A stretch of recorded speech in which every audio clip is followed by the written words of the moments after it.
we're gonna be having Soul Force Equinox on the left, on the defense side first, and Intergalactic on the attack phase. And speaking of phases, we're going for our bans soon enough, and I really do want to see what we're cooking, because on Convergence for Hall of Dajala, it's gonna be interesting. You know, Convergence, I think you're talking about a little bit earlier, one of your favorite map modes, Artie.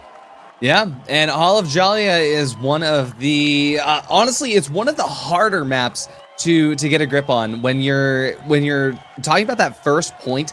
The team compositions that you see up in the higher ranks, it changes the moment that you go from the point defense and attack into the cart push, right? Once you get into that area, some teams will change up how they play entirely. And I mean, if we're looking at Team Intergalactic, well, given the fact that we are here on the Intergalactic Empire of Wakanda, I think they might have a little bit of a home field advantage. As we start to see these picks of bans come through, we get a Luna Snow on the Protect, we get a Hela on the Protect, we got Wolverine and Magneto banned out of the game. Namor following suit. Yeah. You know, I was playing comp yesterday, and I had Namor that was so good on exactly here on Convergence on Hall of Dajala. I felt like I was so stupid. I was like, this is Diamond? Is this actually Diamond Lobby? I'm going to be so sad. So, Namor being banned here, I completely agree with. I love that we've also protected Hela, we protected Luna Snow. So you're going to have a lot of that really good damage output. You're going to have a lot of really good of that sustainability with the Luna Ultimate at the back pocket. And speaking of, as we start loading in our character selections, we have some very interesting compositions happening, especially on Intergalactic side right now. I know you guys can't see it at the moment, but it's getting really interesting. This is wow. Okay, Artie. This might be I hope that this sticks. I hope this sticks. For stream sniping purposes, we're not gonna spoil anything too crazy, but there is a chance that, like I said, on the attack, people play this very differently. There's a lot of different ideologies that are coming out of these scrim servers for what you do on the attack side, what you do on the defense side. Now, the defense is looking to be pretty normal here, but I think that for the attackers, for Intergalactic, they could have a good idea of what is waiting for them on the other side of that door. Soul Forge Equinox, though, guys, you might not be able to, you might not be ready for these plays that are about to come out here. Wait, they're cooking. No, they're cooking. I love this. Something that is kind of like off meta. It's something that has a little bit of, you know, callbacks to what's popular right now. But look at the comps. You have a Venom Spider-Man dual link up here, which that power up broken. I don't care what anyone says. The extra jump is crazy. Spider-Man has that expel as well from Venom's kit. That's also really good for Luke on the defense side of things. Gonna be seeing the rocket power coming in with Doom on the Punisher and the rotation here from Intergalactic. They're actually gonna go, oh, my boy got yanked! Oh my god, come back! They go from the backside and everything. Can't see much because the Cloak and Dagger dissipate orb there. But at the same time, the high ground is gonna be completely controlled by Intergalactic. And look at the pressure being put onto Crazy. Both Hela's down, trading it out evenly. Intergalactic still gets a respawn out for a window, however, so it's still looking in favor of Intergalactic as they try to force down this Venom. We lose our Luna Snow from Luke, who's still a mess on the Spider-Man. That's one tick gone, and honestly, the second one's gonna be coming in really after the fact, after too. Oh yeah, I mean, Luke is gonna try to see if he can solo somebody out and touch the point here. He's got the movement tech down pat, but the tap's gonna come in. The stall potential is real. Venom diving in as well here alongside Spider-Man. Spider-Man still waiting on that expel to find an opportunity to get a one-shot combo, possibly on a Punisher here. Yes, there it is. Punisher is gonna go down. Impunity does get a trade on a Crazy Boy though, so it's gonna be one more DPS removed. Now on the side of Soulforge, they do have a Loki ult that is not gonna be able to get utilized because Window goes crazy. Takes out Loki, takes out Spider-Man. We got Dogman also on the approach, taking out two more. And that is going to be now on to the push the cart phase of the Convergence game mode. I mean, the Cosmic Yarn Amplifier, excuse me, was also very. I said carbon. Who? The Cosmic Yarn Amplifier was also very well placed, well done, well timed from Nuke as well. And then you had the res off in the corner where no one could really look at it for a little bit. And now the cart is gonna be kind of pushing really casually here. Luke has his Spider-Man ultimate in the back pocket, wants to go for it right there, forces out the Luna Snow ult at the same time, and that's actually massive.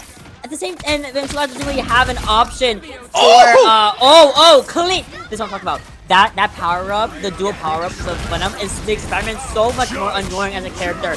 We have the Just Execution coming in again from Doom, but I don't think it's going to be doing too much. Luke getting that opening pick on the Hela there was absolutely massive. But wait a minute! The Strange gets 3!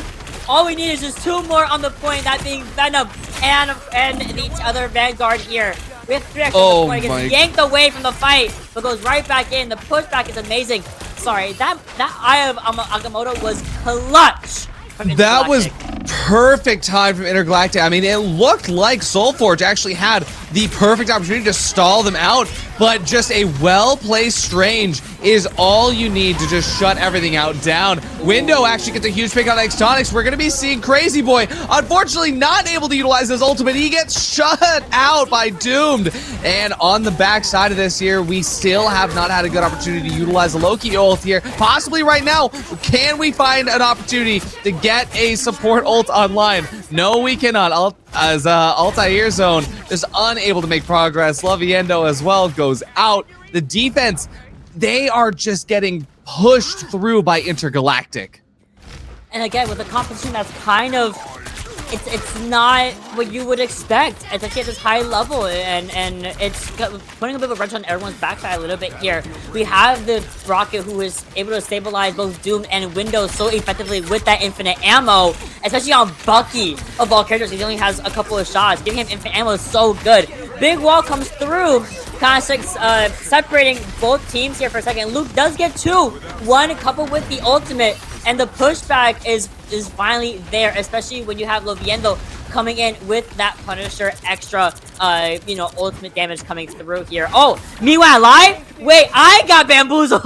Yeah, no, that was Loki. That was the secondary ult here. Now, the defense side, right, they had a couple options there, but Loviendo was looking for an opportunity to get some high impact. And while there was no kills that really came off of that, they pushed away the attackers just long enough. But now the defense is really going to try to shove in here. But off the back of a Luna Snow ult and off the back of Doom's incredibly timed final judgment, Luke is going to go down. That means that there's no Spider-Man to bully anybody on the back here. Altair Zone looking for an opportunity to maybe come through and give the team an option. Here it is. Eye of Agamotto going to get shut down. Can't be used here. Bow of Man just shut down. Altair Zone at least keeping the team alive, but they can't make much progress. Armed and dangerous. We also get Doomed coming in here. Window going crazy. Gets 3 with Bucky Barnes. Everybody's dying. And what looks like a near flawless attack from Intergalactic.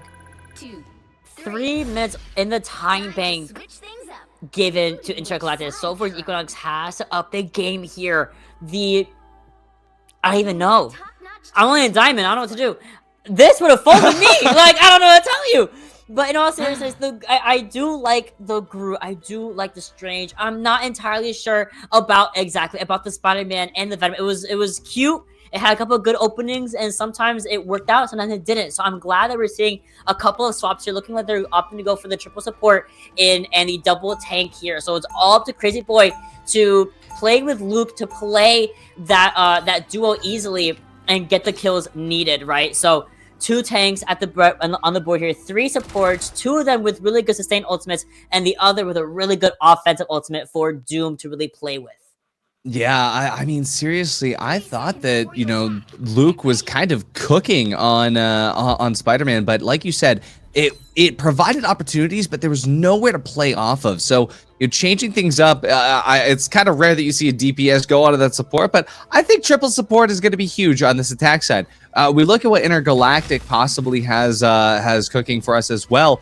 I think it's going to be a big just force of just push through off of a portal, make sure that your team is going to be able to get into a decent position.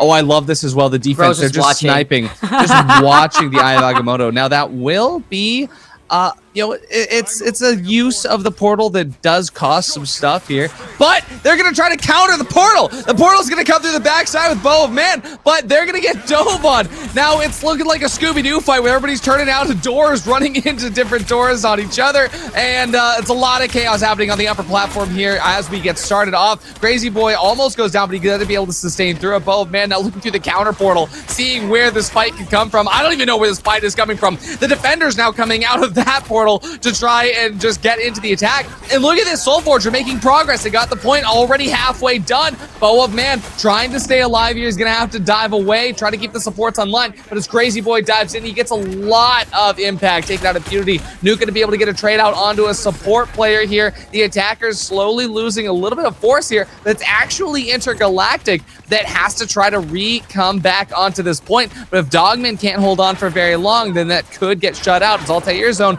goes for the ult. We also get a counter Cloak and Dagger ult.